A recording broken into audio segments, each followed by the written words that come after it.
nessuno rientra con una mia autorizzazione o dalla Procura della Repubblica. Un lembo di Stato veneto perfettamente recintato c'è, esiste ed è a Galta di Vigonovo nel Veneziano.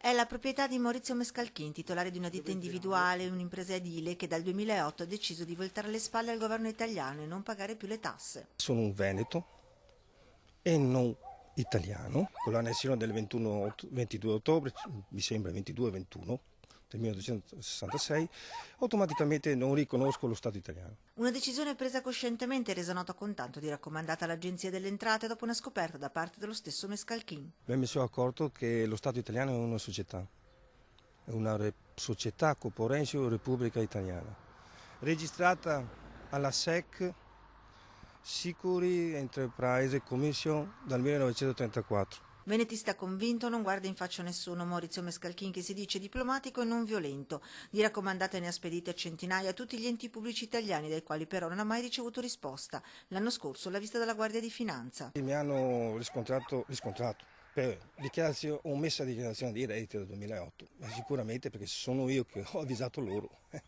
Logicamente io non mi sento adesso un evasore fiscale. Mescalchin dorme sonni tranquilli dal suo punto di vista. È lo Stato italiano che gli deve ritornare ben 529 milioni di euro, soldi da lui versati sotto varie forme prima del 2008.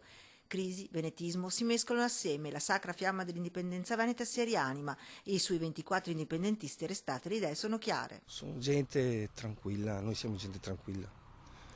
Lo Stato si è sentito potente in quella occasione e da là si vede, lo Stato ha paura di noi.